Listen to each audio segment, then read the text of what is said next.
Tonight I'm going to present part of this poem of Sufi Ahmed, Murad, Chisti, Murshid Lewis. Part of the poem of Shiva, Shiva. Speaking of Lord Shiva, who really is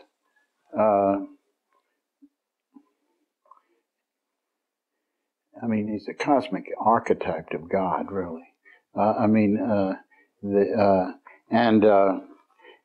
He's the originator of yoga, the originator of the cosmic dance, of music, and so forth. This poem deals with all the various yoga systems, spoken from the as if Shiva is speaking. It says here, Shiva, Shiva is Murshid Lewis's account of the life and practice of Lord Shiva, told in verse in the person of Shiva. In it, he describes the realities behind the practices of Karma Yoga, Raja Yoga, Hatha Yoga, Karma Tantra, and other yogas. The poem culminates in a final ecstatic vision of the dance of Shiva. So I'm going to read you just this last portion of the poem called The Dance of Shiva. Shiva is also called Narayana, Nataraja, the one who dances, whose dance is the actual manifestation of the whole universe. The Dance of Shiva. The universal beating heart which love betokens fills all space and the interstices between, turns maelstromic chaos into vibrant, harmonious cosmos, causes all causes and their secondary movements, each with its purposes, its functions, its peculiarities, so that the grand being is one complete and perfect whole, complete in all its parts, perfect in its intentions, leaving freedom even for that which seems most antagonistic and despicable, and apparently destined to war against its essence. Thus there is ample room for every type of creature, seen or unseen though they be to man, man who has been created specially to attain to supreme consciousness and omniscience, to recognize this ever-beating heart of love and light, to know himself and it as one, possess the knowledge of its inseparable parts, sectioned by vibrational ranges, but still elements of the ultimate of ultimates. God asleep, God awake, God dreaming, God resting, God creating, God absorbing. All this and more which is beyond our ken, nor affected by spheres of conditioned existence. The basis of religion and philosophy rests in this, but they alone may not bring the realization that man by man through man does not reach perfection, but man through God in man can never fail.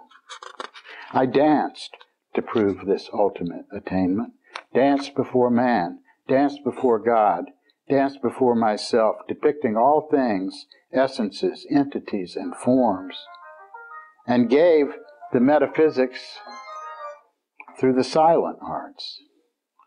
Basis of that mighty civilization disappeared from Angkor and other lands of the Mons and Khmers, who carried my message and teachings on for centuries, not in books, not in intellectual mysteries, but through the constant engraving of the human heart as learned by myself and taught by myself to man. Weaving this into my celebrated dance, I portrayed everything that is to be portrayed, revealed the deepest mysteries of existence, manifested the unmanifest, and veiled the obvious, impregnating others with the way of holiness through beauty, and joy through the beauty of holiness. This in the dance, this in the sacred dance. Sleep, sleep, he was asleep. The cosmos was not even asleep. Nothing was then but that beating heart. Sleep, sleep, the heart was beating. Systole, diastole, the heart was beating. So it was, so it continued. Heartbeat, then breathing, breathing and heartbeat. Om, the sound of its breath. Hari, the radiation of its life. Hu, the light of its silence. Light spreading light, love radiating love, rhythm upon rhythm where nothing else was. Not even this, certainly not that. The breath fostered movement. The sound fostered spaceness. The light was permeating out of the source and back to the source, first vibrations giving place to coarser, but all was asleep, until in the difference of finer and coarser a disturbance came, and in this disturbance God dreamed. Purusha loved Prakriti. Prakriti yearned for Purusha. So he made them, Purusha and Prakriti, together. They loved one another. Thus moved the light, thus beat the heart, thus pulsed the breath. And the man-planes moved out from Om. The planes moved out when the breath moved out. The planes returned when the breath returned, while love sustained them all. God first asleep, next God a-dreaming, then God awoke, asleep, a-dreaming, awake, eternally everywhere. So is the unseen, so is the seen. Nirvana to here now and return, for God awakening produced his dream, out of which both the unformed and formed, the breath of the Lord bringing the earth, the strength of his spirit, the heavens. Masses rose and disappeared, mountains heaved and fell and heaved again, waves flared out and back to the ocean. Thus came the continents, then the depths, but the spirit found no repose. Above was Akasha, and from it the elements, earth and water and fire in their turn, then air to impregnate life, each with its forms, its rhythms, its colors, with play and exchange in every direction, from the highest to the lowest, in, out, and round, and so it continued, and so it continues, through all the eons, and eons of eons. For the vibrating cosmos is its Lord in delight, in rhythms of 2, 3, 4, and more, in counter rhythms and rhythms of rhythms, caught in the form of the body of movement, where the arms and legs keep pace to the music, changing the pace according to the element, altering the element according to the pace, and all in warm delight and charm, where power joined with beauty in supporting the cosmos. God's bosom heaved as he saluted and leaped, while all the world was dancing alone, though in truth God never left his haven, Akasha, that unseen transcendent power of powers, that ocean of stillness beyond and yet here, so that movement and stillness go on simultaneously, turning the distant stars in their courses, modifying the galaxies of our outer space, producing the waves and tides and the season, the changes of flora, the instincts of fauna, the uncertain moods of all human beings, these from the dance, these in the endless dance.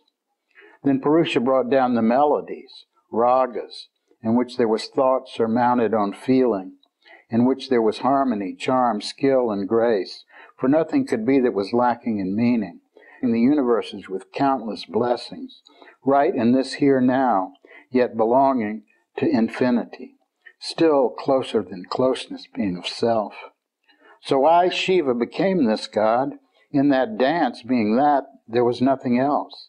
And my arms and legs and torso portray, in each illustration, some cosmic attribute, reflected in the symbols I hold in my arms, representative of cosmic and psychic expression, as well as of forces that utilize the flesh.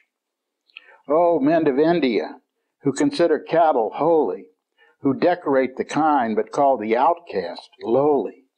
In the sacred dance, the consciousness is raised.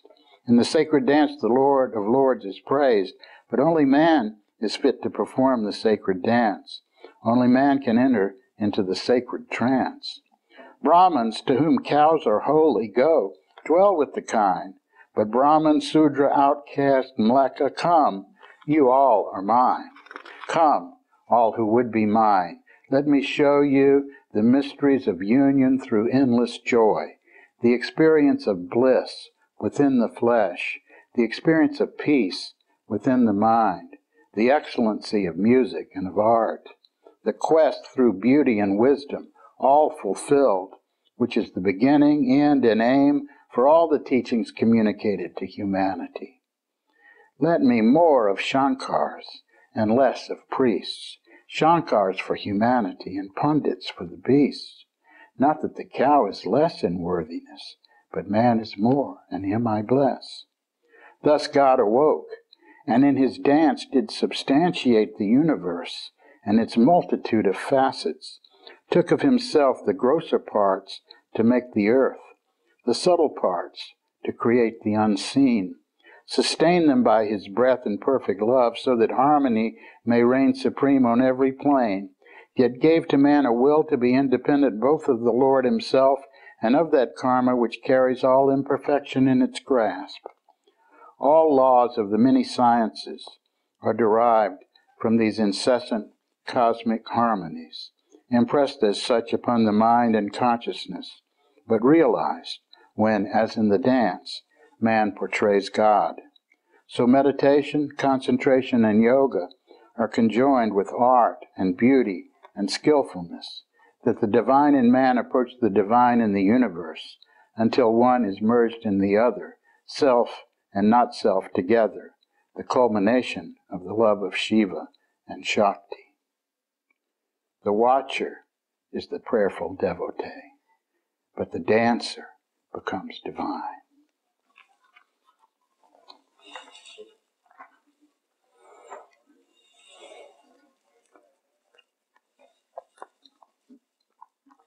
Any comments, questions on this? It was kind of long to read, but there's nowhere to stop once you get going.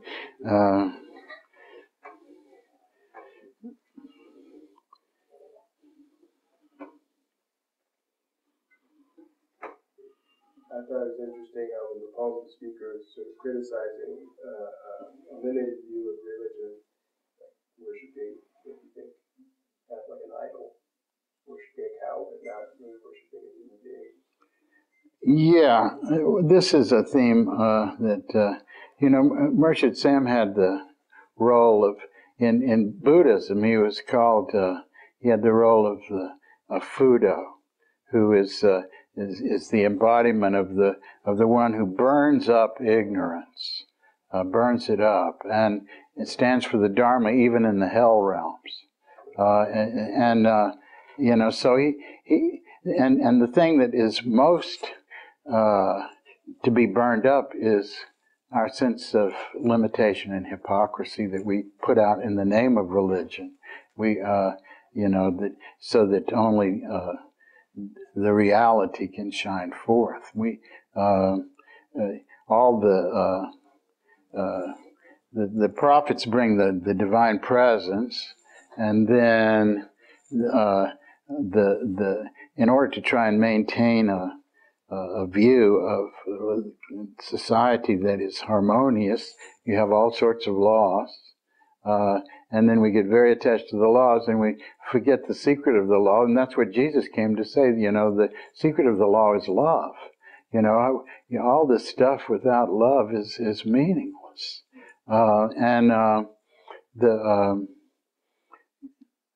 but this idea that man is higher than the angels is not a fiction. It's right in the Bible. It's a mistranslation. It says man is a little lower than the angels. And the Quran is very specific on the point, where it has the angels bowing down before the creation of Adam, because God says, look at this perfection, and my perfection is hidden in the human being. And he asks the angels to say, the names, and he says, they say, as perfectly devoted beings, thou knowest. But he says to Adam, and Adam says, Ya Rahman, Ya Rahim, Ya Malik, Ya Qudus, he gives the names of everything, because it's all hidden within the human being. Even though the human being has the capability of doing things of a grosser nature than the angels. But there are all these stories about angels that were critical of man, that were put into the human realm and did way worse, because the human being has to deal with good and evil. Has to deal with light and shadow. The angels don't have to deal with it. They can just be right in the light. They're made of light, and their nature is devotion. And so it is, I mean, when we focus on something that has a limited but perfect quality, I mean, the cow is perfect. It's a totally harmonious creature. I mean, imagine turning grass into milk. And you know, I mean, you know, they have 4 stomachs to turn grass into milk. I mean, and so much is gained from the milk, and they're very mild. They don't make war. You know, I mean, there's a lot to find of worthiness in the cow, but you know, when you set it up instead of, you know, the yogis all learned from the creatures. I mean, they studied the cobra, for example, and they saw how the breath of the cobra attracted the food right into its mouth. And they practiced, you know, they learned from breathing that way. We could learn from the cow to be more mild in our relationships. You know, we could learn from the cow how to turn all this roughage into something like milk, you know, but you know, just to worship it and put it outside of ourselves is a limitation, and not to see the perfection in the human being is an even greater limitation, because the human being has a potential to be greater than a cow, even though often we don't live up to that. But there are examples, many of them, where human beings have been much greater than cows. And,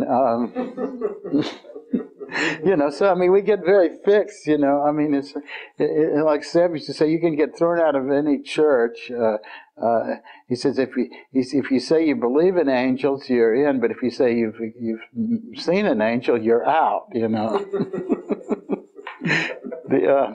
We like to have things that we can put up on a pedestal and worship, you know, and that's safe, but to try and find out their secret and become that is the inner path.